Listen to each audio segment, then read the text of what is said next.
तो निधि, जितना महत्वपूर्ण विधानसभा चुनाव है उतना ही महत्वपूर्ण इस बार विधानसभा के उपचुनाव भी हैं। एक तरह से मिनी इलेक्शन ही आप मान लीजिए, क्योंकि हर राज्य में बड़े बड़े राज्य जो हैं वहाँ पर काफ़ी सारी संख्या में सीटों पर चुनाव हो रहा है। उत्तर प्रदेश की बात हमने की जहाँ पर 9 सीटों पर है। राजस्थान की बात कर लेते हैं, यहाँ पर 7 सीटों पर उपचुनाव होने जा रहे हैं। 7 में से बीजेपी के पास अभी केवल एक ही सीट है जी। और ऐसे में काफ़ी प्रतिष्ठा का प्रश्न बीजेपी के लिए है। अरविंद जी, आपको क्या लगता है कि जो अभी तक का परफॉर्मेंस रहा है राजस्थान में नई सरकार बनने के बाद, उसकी भी एक तरह से परीक्षा ये होगी उपचुनाव में?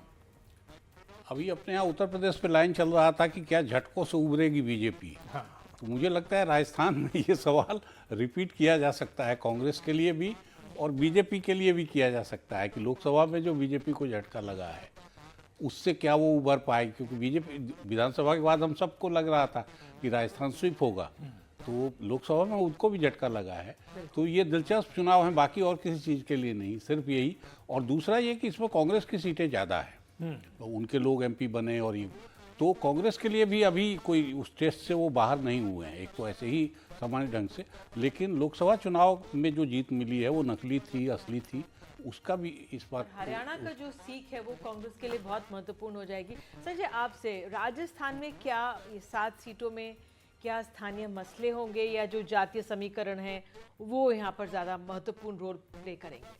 देखिए निधि जी, थोड़ा लार्जर पर्सपेक्टिव में देखें तो जो बात अखिलेश कह रहे थे कि आपके जो उस पर चल रहा है 13 राज्य में 48 ऐसे होते हैं, 47 और प्लस 2 पार्लियामेंट्री सीट। जिस दिन 23 को जब आप इन नतीजों का विश्लेषण करेंगी तो ये जो हरियाणा, झारखंड और महाराष्ट्र के साथ एक ये भी चलेगा बॉक्स कि इसमें किस तरह का परफॉर्मेंस आ रहा है, तो उस पर भी काफ़ी मीमांसा होगी। राजस्थान इसलिए इम्पॉर्टेंट हो जाता है कि एक तो सीटों की संख्या काफ़ी ज़्यादा है, दूसरा है बीजेपी वहाँ रूलिंग गवर्नमेंट है, और जैसा अरविंद जी कह रहे थे कि ये दोनों के लिए एक परीक्षा का वो है कि लोकसभा में कांग्रेस को अच्छी सीटें मिली, बीजेपी को जैसा अच्छा करना चाहिए था उतना अच्छा नहीं हुआ। अच्छा किया उन्होंने, लेकिन पिछले चुनाव में 100% था लोकसभा में, इस बार वो सीटें घट गई हैं। कांग्रेस के लिए ज़्यादा बड़ा चैलेंज है 7 में से 6 को रिटेन करना, और वहाँ मुख्यमंत्री के नाम पे बीजेपी ने एक कमाल का एक्सपेरिमेंट किया था कि मतलब हर आदमी चौंक गया था, वो मतलब सबको वो दृश्य याद है। उनके लिए भी एक बड़ा चैलेंज है। जो बाई इलेक्शन होते हैं उसमें लार्जर इशू तो सरकार बनाने के लिए है नहीं, कि जैसे अभी वो कह रहे थे कि शिक्षा का इशू है, रोजगार का इशू है, कहीं एंगर अगर इतना ज़्यादा है तो वो वेंट हो सकता है उस चीज़ को, लेकिन ज़्यादातर स्थानीय चीज़ होते हैं। और उसके बाद का वहाँ की जो सरकार है उसने कैसा गठन किया है, कैंडिडेट कैसा आते हैं, बहुतायत लोग, इसमें एक इशू ये भी होता है कि पोलिंग परसेंटेज भी कम हो जाता है, तो इलेक्शन कमीशन के लिए भी एक चैलेंज होता है कि बाई इलेक्शन में लोगों को निकालना। बहरहाल मतलब राजस्थान के केस में ये इसलिए इंटरेस्टिंग होगा कि अब वहाँ अशोक गहलोत नहीं है, अब सचिन पायलट ही पूरी तरह से राजस्थान का उनके पास जिम्मा है।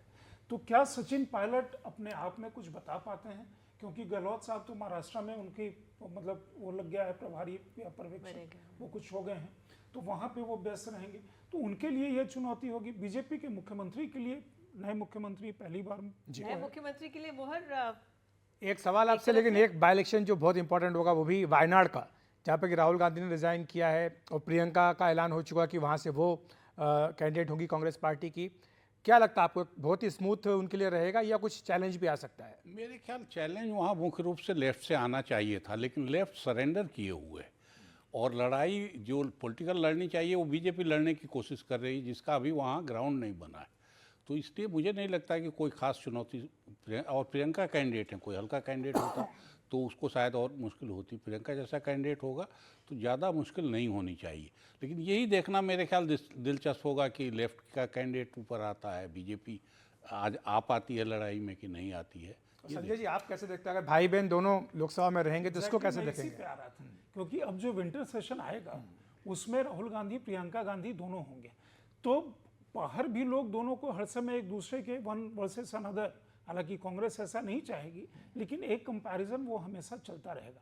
कांग्रेस का एक बहुत बड़ा घटक है जो ये कहता था, और मतलब वो पोस्टर वोस्टर भी लगे थे कि मैया पर गई बीमार, भैया हो गए क्या, और प्रियंका दीदी करेंगी बेड़ा पार, तो नैया पार। तो वो वाली जो चीज़ है, वो वाली जो सोच है, वो कहीं उभर करके पार्लियामेंट में जब दोनों एक के बाद एक खड़े होंगे, कहाँ वो बैठेंगी, कहाँ ये बैठेंगे, कहाँ वो क्या कर रही हैं, तो जो वो सब कॉलम लिखने वाले लोग हैं या डायरी लिखने वाले लोग हैं, उनके लिए भी काफी कुछ होगा। लेकिन सांसदों की संख्या तो बढ़ी जाएगी। हाँ, और सांसदों की तो संख्या बढ़ी सांसद जाएगी। तो मतलब एक सीट खाली है गांधी परिवार का, वो माता जी राज्यसभा में वो, तो इसलिए ये चीज काफी इंटरेस्टिंग है, कॉम्पोजिशन होगा। लेकिन अरविंद जी, जो बात कही जाती है कि प्रियंका पूरा यूपी के ऊपर फोकस कर रही थी, अब उल्टा हो गया कि राहुल गांधी जो है अब वो यूपी से सांसद हो गए हैं और प्रियंका जो है वो साउथ में चली गई।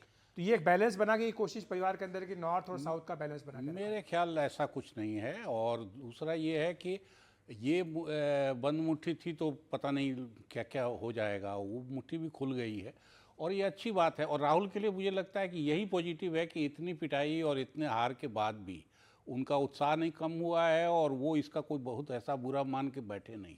यही उनका सबसे पॉजिटिव। पहले ये लगता था कि गांधी परिवार का कोई आएगा तो आते ही उसके नाम पे जाति, धर्म, प्रदेश, इन सब से ऊपर का परिवार है, तो उनको पता नहीं क्या एडवांटेज उसका रहेगा। लेकिन वो एडवांटेज तो हमने देख लिया कि उसका कुछ, लेकिन यही लड़ने की प्रवृत्ति अगर राहुल में बची हुई है, मुझे लगता है वही पॉजिटिव है। चुनावों में बिल्कुल सही है, हार और जीत लगी रहती है। और जो आपने कहा, आप सराहना की उस प्रवृत्ति की, वो तमाम नेताओं में देखने को मिलती है, कई नेताओं में।